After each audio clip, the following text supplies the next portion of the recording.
Retour sur le plateau. Cette fois-ci, on va continuer bien sûr avec les municipales. Je vais recevoir Alain Guezlo. Il est candidat à Saint-Joseph. C'est dans ses politiques.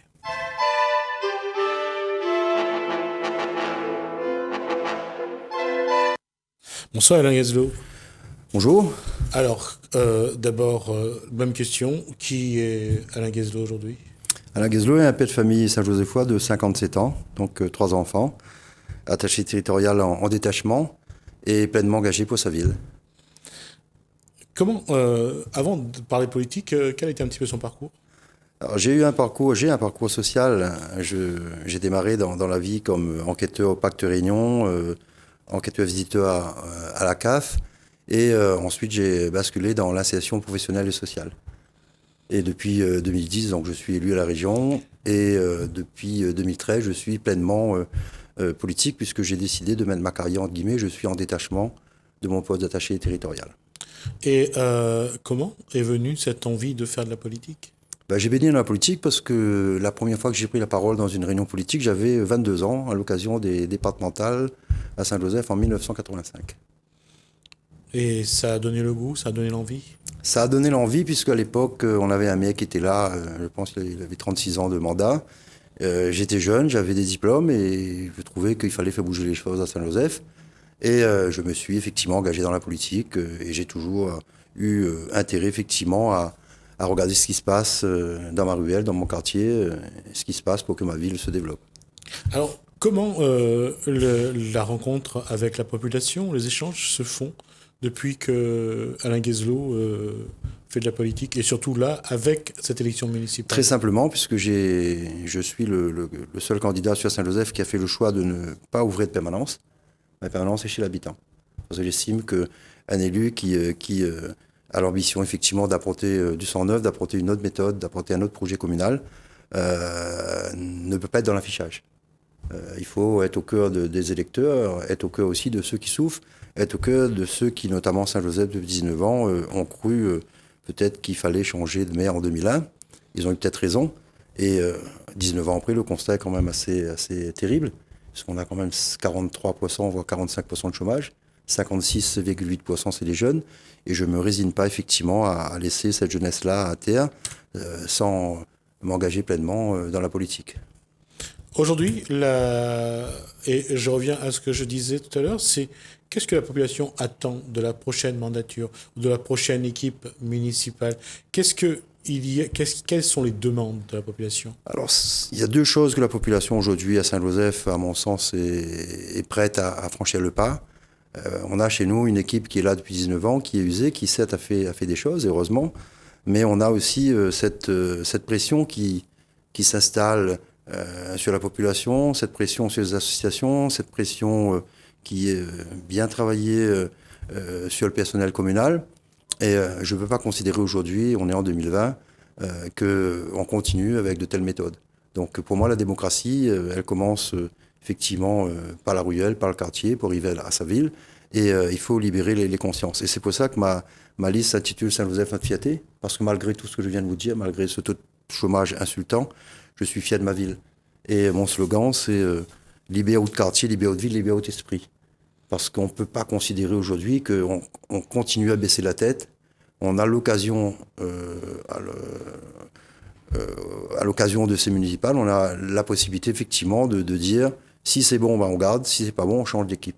Et je suis effectivement quelqu'un qui respecte son adversaire et je ne vais pas tomber dans cette campagne de caniveau qui bien souvent a trait chez nous à Saint-Joseph. Je veux que les Saint-Josephois comprennent que l'homme que je suis, le père de famille que je suis, l'expérience que j'ai au niveau social, l'expérience que j'ai pu acquérir au niveau de la région, dans ma délégation de conseiller régional délégué aux énergies nouvelles, ce que j'ai pu apporter à la population qui n'existait pas au niveau régional, si j'ai pu le faire à la région, je le ferai de manière encore plus conséquente à Saint-Joseph.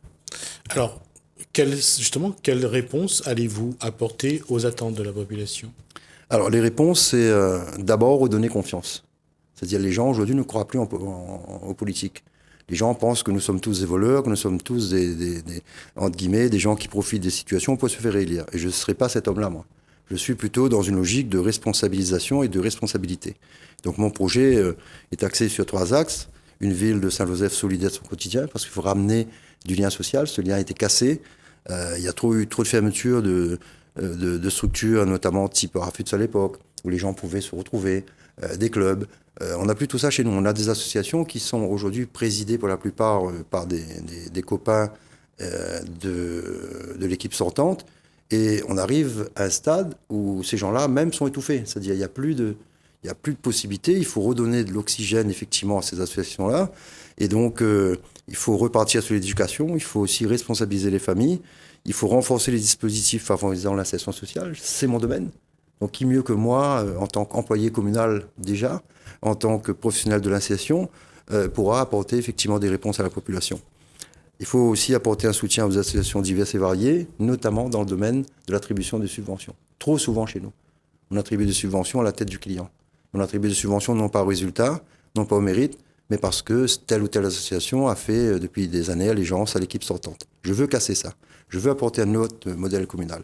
Je veux aussi que les associations comprennent que les subventions versées par la commune sont des subventions qui viennent effectivement des impôts des Saint-Josephois, des contribuables. Il faut aussi, en face d'une subvention, il faut un résultat. Et c'est tout le travail que je vais proposer à la population de Saint-Joseph. C'est un travail gagnant-gagnant. Faire en sorte que lorsqu'il y a la possibilité de financer une association et que ça apporte au développement social local, ça apporte à l'éducation populaire. S'il faut aller plus loin, je le ferai. Mais il faut subventionner, mais il ne faut pas dialyser. Alors, quels sont j'allais dire, les aspects qu'il faut absolument développer comme l'économie, comme le social, le tourisme, la culture ou autre? Saint-Joseph, comme toutes les villes, dispose d'atouts considérables. Moi, je suis un fervent défenseur de l'écologie. J'arrive pas à comprendre que depuis 19 ans, alors qu'il y a des financements qui existent, que l'équipe sortante n'ait pas, ne serait-ce pensé un seul instant, lancer une étude de potentialité sur le patrimoine bâti pour couvrir tout son patrimoine bâti de photovoltaïque, réduire sa facture énergétique et peut-être aussi recevoir des recettes permettant d'injecter ces recettes dans la vie associative. C'est ce que je vais faire. C'est-à-dire, un des points forts de mon projet, c'est lancer une étude dès mon arrivée à la mairie, vérifier la faisabilité et faire en sorte que Saint-Joseph s'inscrive durablement dans la modernité, dans le développement durable et qu'elle donne l'exemple. Donc c'est une des mesures intéressantes et phares de mon projet. Une ville durable, attractive et responsable, il faut créer de l'attractivité. Or aujourd'hui, lorsqu'on regarde le taux de chômage, on a plus l'impression que on laisse les choses se faire et on est en train de poser un certain nombre de bases pour ceux qui sont là, pour se faire réélire encore 6 ans et continuer effectivement ce qu'il n'y ait pas d'avancement. Donc je suis effectivement dans cette logique-là, non pas de combat de coq, mais dans une logique de proposition, de projet. Et je suis aussi pour que ma ville soit rayonnante par son vivre ensemble. Il faut créer des maisons de convivialité, il faut faire en sorte qu'on arrive sur nos territoires à responsabiliser les associations, que ces maisons de convivialité qui vont être construites dans les secteurs les plus éloignés de Saint-Joseph soient à la disposition de la population et que cette population-là se prenne en main, monte son association et gère effectivement cet outil. Une question, là on parle du social. Alors sur un plan purement économique, comment valoriser Saint-Joseph? Comment être attractif pour les investisseurs et les entreprises? Que faire pour que l'emploi soit soutenu par le milieu économique? Alors il faut dire la vérité aux Saint-Josephois. Il faut que les gens comprennent que ce n'est pas le maire qui donne du travail. Le maire doit impulser. Le maire est celui, avec son équipe, qui a les moyens, effectivement, d'activer des leviers pour que l'économie se développe dans sa commune. Ce qui n'a pas été fait. Il y a des choses qui ont été réalisées, il y a quelques emplois qui ont été créés. Mais comme je vous l'ai dit tout à l'heure, on a des atouts touristiques conséquents. On a des entreprises à Saint-Joseph qui sont innovantes, qui veulent s'inscrire dans la modernité, sauf qu'on ne leur donne pas les moyens. Donc, je suis effectivement partisan d'une démarche économique qui associe la population. Je vous donnerai un exemple, notamment sur les emplois vacances. Aujourd'hui, les mairies attribuent des emplois vacances à nos étudiants, sans pour autant s'assurer qu'au lieu de prendre un emploi vacances d'un mois et le mettre dans une bibliothèque ou dans une médiathèque ou dans un service quelconque de la mairie, moi je serai celui qui passera une convention avec nos entreprises, on paiera l'emploi vacances et pendant 1 mois, ce jeune-là ira en immersion dans une entreprise et non pas à la mairie. C'est toute la différence. D'accord, mais comment rendre attractif le territoire Saint-Josephois? Comment faire en sorte que les entreprises viennent justement à Saint-Joseph et apportent cette valeur ajoutée? Ben, comment faire? Ben, c'est avoir une équipe qui soit nouvelle, qui impulse le nouvelle dynamique et qui croit aussi en cette entreprise. Comment faire? On a, je vous l'ai dit tout à l'heure, on a des sites touristiques qui sont remarquables à Saint-Joseph, qui ne sont pas entretenus. Il suffirait effectivement de les mettre en valeur, dans le respect du code de l'urbanisme, bien entendu, de créer entre guillemets, des pavillons ou des cabanons qui permettraient à nos artisans d'exposer leurs produits, de vendre localement et d'avancer. Comment rendre attractif? C'est notre centre-ville. Rendre notre centre-ville ou piétonniser effectivement le centre-ville de manière ponctuelle, faire en sorte que ce qui est produit par les Saint-Joséphois revienne aux Saint-Joséphois. Et ça, on ne peut pas imaginer que pendant 19 ans, ça n'a pas été fait. L'emploi, ça se mérite. Moi, je vais, dans mon projet, une autre mesure intéressante, c'est le PMI à 1 euro, qui va être géré par le CCS. C'est-à-dire tout jeune aujourd'hui qui viendra en mairie et au CCS avec un projet bien ficelé et qui lui manque le PMI, où on mettra en place une commission indépendante, on l'aidera pour effectivement avoir ce bout de papier qui lui permettra demain d'aller chercher l'emploi à Saint-Pierre, à Saint-Denis ou ailleurs. C'est pas fait. C'est des choses concrètes, très simples et qui coûtent pas cher. Et puisqu'on parle d'activité économique, en parlant tourisme pour parler économie, aujourd'hui, la mairie de Saint-Joseph peut aussi valoriser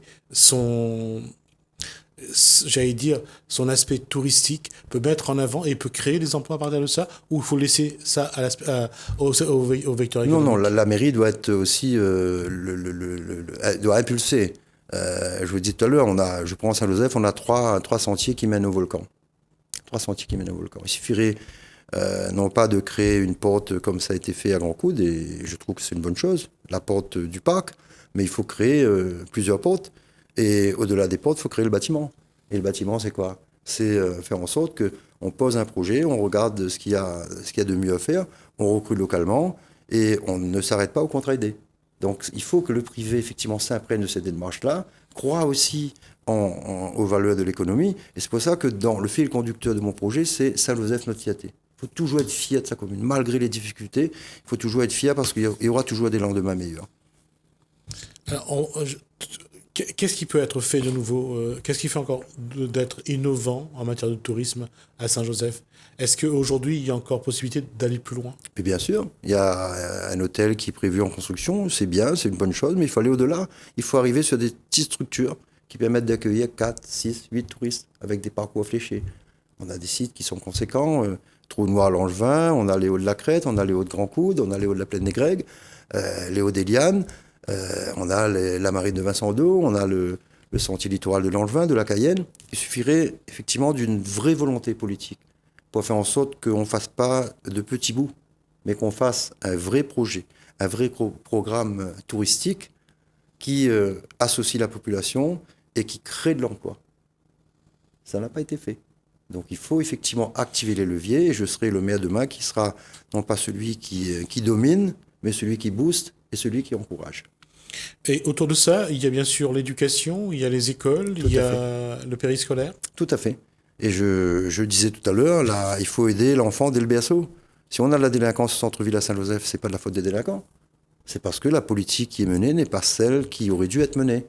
Il faut mettre en place, et c'est dans mon programme, des éducateurs de rue. Il faut que ces éducateurs de rue prennent la main de ces jeunes-là, les ramènent à l'éducation populaire, les ramènent à croire en eux, les ramènent effectivement à faire en sorte que de leur situation d'échec, on fasse un atout. Et ça, c'est possible, ça coûte pas cher. Ça coûte pas cher, c'est pas facile à mettre en place. Ça coûte pas cher dans le sens où je disais tout à l'heure, il faut payer bien sûr des éducateurs, mais on a à Saint-Joseph beaucoup de jeunes qui ont des diplômes, et il suffirait effectivement que ces jeunes-là encadrent cette jeunesse qui est en difficulté, en désœuvrance et en souffrance, pour effectivement créer le tissu, créer cet appel d'air et remettre les gens dans le bon sens. Alors, on a vu en matière de restauration scolaire, comment travailler avec l'agriculture? Alors, on a à Saint-Joseph un concept qui est intéressant, et je rends hommage à l'équipe sortante. Donc, la ruralité est devenue une vraie réalité à Saint-Joseph, la maison de la ruralité, les conférences. Sauf qu'il faut aller plus loin. Il faut que ce soit aussi les professionnels qui s'en imprègnent de cette démarche. Les conférences sont intéressantes, sauf que ces gens-là, il faut qu'ils retrouvent aussi quelque part le bénéfice. Donc il faut aller plus loin dans la ruralité, il faut aller plus loin dans la diversité, et il faut aller plus loin aussi au niveau restauration scolaire, parce que j'estime qu'on a aujourd'hui des produits locaux à Saint-Joseph qui mériteraient d'être encore plus nombreux dans l'assiette de nos enfants. Et c'est tout l'enjeu de ma campagne. Comment faire pour qu'il y ait plus de produits, des agriculteurs de Saint-Joseph dans les assiettes des enfants de Saint-Joseph? Eh ben, il faut déjà accompagner ces agriculteurs pour qu'ils puissent répondre aux appels d'offres, parce qu'on ne détecte pas, on ne décide pas comme ça, un maire ne décide pas de donner à tel agriculteur tel marché. Donc il y a le code des marchés publics à respecter. Il faut accompagner, et cette maison de la ruralité, je la vois plutôt dans ce sens. Et il faut aussi, dans mon programme, je souhaite mettre en place un atelier de transformation qui serait un outil à la disposition de nos agriculteurs, chose qui n'existe pas. Mettre un outil de transformation à la disposition des agriculteurs, mais quelque part derrière, il faut quand même que quelqu'un gère je dirais, cette globalité pour que ça ait un impact dans la restauration. Ben, tout à fait, il faut un vrai service, et c'est pour ça que vous me lancez une pêche. Je fonctionnerai, moi, à la mairie, si je suis élu, et je n'en doute pas un seul instant. Chaque élu de ma liste aura une délégation. Délégation sur la restauration scolaire, une délégation sur l'agriculture, une délégation sur l'éducation, sur la santé, une délégation sur notamment la délinquance. Il faut responsabiliser les élus. Le problème, c'est qu'on est arrivé à un stade aujourd'hui, pourquoi les gens ne vont plus voter? Parce qu'à chaque fois, les maires qui sont en place décident, bah, toi, tu auras telle délégation, tu seras représentant de tel quartier. C'est pas comme ça qu'il faut faire de la politique aujourd'hui. Le monde a changé. C'est donner aussi envie aux autres de croire en la politique. Et la meilleure manière, c'est responsabiliser d'abord ces élus, les former. Moi, je lancerai un programme de formation obligatoire. Je demanderai aux élus de ma liste de se former au budget, aux grandes lignes d'un budget. Parce qu'on ne peut pas devenir comme ça du jour au lendemain un élu. On ne peut pas dire, ben voilà, on nous a fait confiance, on a gagné, tant mieux, et on s'installe tout de suite pour le prochain tour. C'est pas ça. C'est pas ça mon concept. Former les élus, aujourd'hui, c'est quelque chose qui peut se faire. Il y a des élus qui ont vraiment envie d'apprendre. Ah ben, un élu qui, en tout cas, moi, c'est le deal que j'ai passé avec mes colissiers. Hein.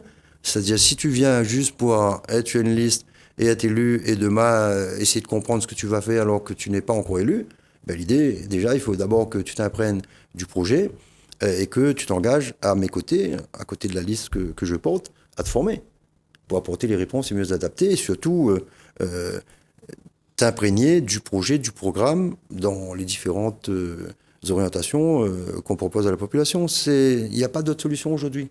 Il n'y a pas d'autre solution parce que sinon on va se résigner à continuer avec la même politique. Pourquoi je combats l'équipe sortante? Je ne combats pas l'homme. L'homme, c'est un collègue. Il est attaché territorial comme moi, c'est un fonctionnaire, il a passé son concours. Mais je combats les méthodes. C'est-à-dire, on ne peut pas, moi en tout cas en tant que père de famille Saint-Joséphois qui vient d'en bas, accepter qu'on se résigne à ça. Et le slogan aussi, le mot d'ordre que je passe aux Saint-Joséphois, c'est une révolte dans les urnes. C'est le moment. Vous avez l'occasion là de dire, est-ce que ce qui a été fait depuis 19 ans vous plaît? Si oui, validez. Est-ce que ce qui a été fait depuis 19 ans ne vous convient qu'en partie? Dans ce cas-là, vous avez la possibilité de sanctionner. Est-ce que vous donnez la chance à une autre équipe pour voir comment cette équipe-là, sur un mandat de 6 ans, sur un contrat de 6 ans, elle pourra avancer? Or, notre maire, il a un contrat de 19 ans. Il a 42 ans de mandat cumulé. 42 ans. 4 ans de conseiller départemental. 19 ans de maire. 10 ans de députation. 10 ans de vice-président de SACA-Sud. Ça fait beaucoup. Gueslo, vous avez la caméra face à vous. Je vous laisse 1 minute pour vous adresser aux Saint-Joséphois. Alors moi, je dis aux Saint-Joséphois, croyez en la politique. Croyez aux hommes et aux femmes qui s'engagent à mes côtés.